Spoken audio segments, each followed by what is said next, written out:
Federico Pinedo, ¿qué tal? ¿Qué tal? Se han metido ustedes ahí en una comisión a reformar el Código Penal, ¿no? Y yo digo, ¿no hay cosas más urgentes? Sí, por supuesto. Muchas veces en la Argentina lo importante cede ante lo urgente, casi siempre, diría. Sí.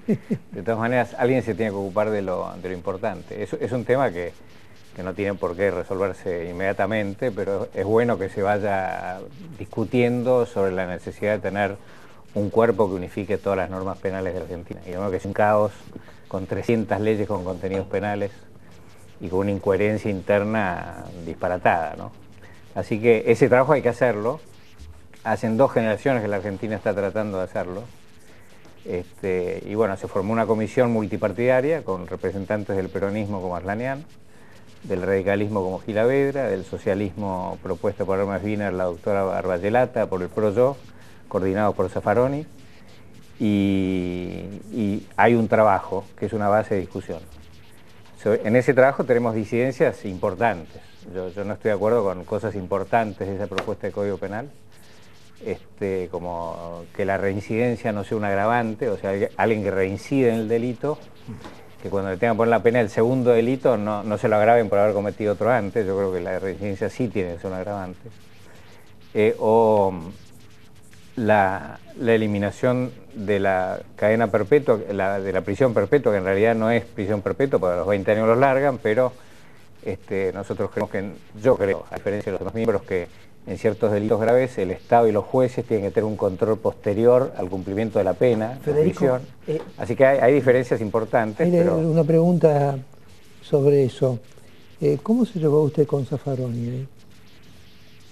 Bien, Zaffaroni es en lo personal es un señor muy culto y agradable, y hubo un gran trabajo de apertura mental, ¿no? De tratar de entender qué es lo que tiene de valioso lo que dice el otro, y donde no estábamos de acuerdo con estas cosas, bueno, cada uno ponía su punto de vista, ellos ponían una, yo ponía otra. ¿Qué piensan en esta comisión de notables, expertos y políticos en general sobre los delitos de corrupción, Federico? ¿Tienen contemplados agravar los delitos de corrupción?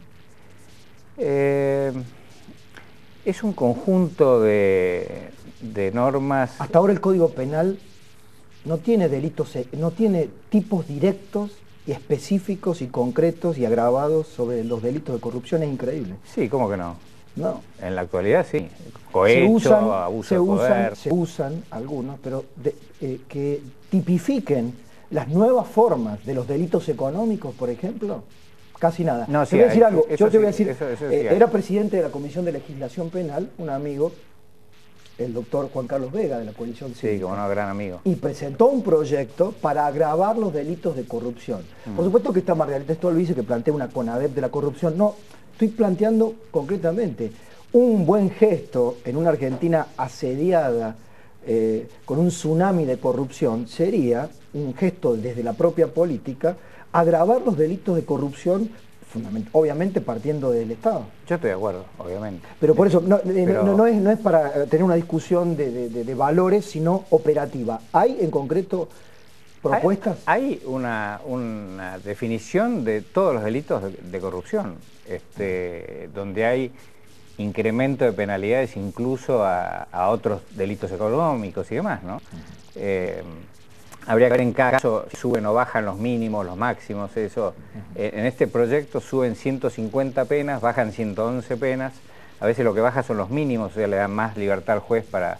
Las penas tienen máximos y mínimos, ¿no? No, porque, ¿sabes por qué esta sensación? Porque he escuchado debates, ¿no? Que si Zaffaroni, que la reincidencia, y siempre en el imaginario aparecían los delitos, los asesinos, los violadores, los ladrones, los asaltantes de bancos, ¿no? Si eran reincidentes o no. Es que eso es el Código Penal. El Código Penal es una escala de valores. Ya lo sé. Pero en las discusiones públicas sobre el Código Penal no he escuchado nada sobre los delitos de guante blanco. O he escuchado poco, hay bastantes cosas nuevas sobre el delito de guante blanco en esta propuesta. ¿Cómo por ejemplo? Bueno, muchos temas de delitos económicos, la penalización de las personas jurídicas en muchos delitos vinculados, por ejemplo, al tema de corrupción. Eso no existía antes, ahora va a existir. Yo creo que está contemplado acabadamente el tema de la corrupción administrativa. porque la sensación que hay algunos proyectos, pueden parecer un poco excesivos, pero hay como una especie de encarnizamiento con el delito de corrupción, hacerlos imprescriptibles. Es decir, me acuerdo que el Papa dijo hace poco, por supuesto, hay un delito de corrupción que es como imperdonable. Puso a la corrupción, a los pecadores en general en un plano y a los corruptos. Claro. Es que los corruptos son los que lucran con la desgracia de su comunidad, cuando son elegidos para representar a la comunidad. Pero entonces, tenemos un sistema penal, tenemos un tema penal, un sistema judicial, tenemos un sistema político que, a ver, a las pruebas me remito. Un juicio por corrupción tarda 14 años en la Argentina. Eso no es un problema del Código Penal. No, ya sé. Eso es un problema de los fiscales, de los jueces. Por eso dije, un Código Penal, un sistema judicial, un sistema político, fiscales que son perseguidos como campañoli. Por supuesto. ¿Cuál es el mensaje que queda? O el jefe de los fiscales que lo está investigando a Vudú y lo echaron al jefe de los fiscales, al fiscal que está investigando a Vudú lo echaron al fiscal, sí, al juez que con la letra del Código Penal no hacemos nada. Al juez que está investigando a Vudú lo echaron al juez. Bueno, esto es una cosa atroz. Por eso le pedimos el juicio político a Vudú, digamos, pero no me parece que haya que no darse cuenta de que la seguridad tiene varias patas. Una es la policía, que tiene que prevenir y reprimir. Otra es los fiscales, que tienen que investigar y acusar. Otras son los jueces, que tienen que aplicar la ley. Otra es la ley misma, que eso es lo que estamos hablando del Código Penal, donde están los delitos, hay que poner las penas. Y otras son las cárceles, que no tienen que ser escuelas de delitos, sino lugares donde la gente pueda adecuar su comportamiento a lo que debía ser, ¿no? Así que este es el conjunto de cosas que anda mal en la Argentina. Lo del Código Penal es un pedazo importante, pero un pedazo de eso. ¿Tu opinión sobre lo que está pasando en Venezuela? Me parece que hay una exacerbación de la ideología del poder, ¿no? Hay gente que cree que el ejercicio del poder es lo único que importa y que no tiene límites. Es un poco lo que decía Cristina estos días. Lo votaron, hay que bancárselo, depende para qué. Si el señor viola los derechos humanos sistemáticamente, entonces el resto de los países de la región deberían decirle, en esta región, para formar parte de los organismos de la región, Mercosur, UNASUR, se respetan los derechos humanos. Eso empezó a pasar increíblemente bien con el Parlamento del Mercosur, que destacó un observatorio de la democracia en Caracas, el día 17, hace pocos días. Lo insólito es que cuando eso pasa, nuestro país diga, no, está todo bien. Y la verdad que no está todo bien. Hay violaciones graves de derechos humanos. No solamente en nuestro país. Uruguay con Mujica, Argentina y Brasil, en la sesión especial que pidió Estados Unidos en la OEA esta semana pasada, esto me lo contó un periodista acreditado ahí en Washington.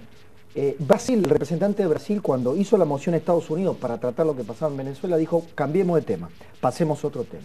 Porque Brasil quiere que se traten en otras instancias, no en la OEA, sino en UNASUR y en Mercosur, que son organismos de Sudamérica donde interviene Venezuela. La trampa conceptual, ya se viene el debate sobre Venezuela con Fernando Iglesias y con el periodista modesto Emilio Guerrero.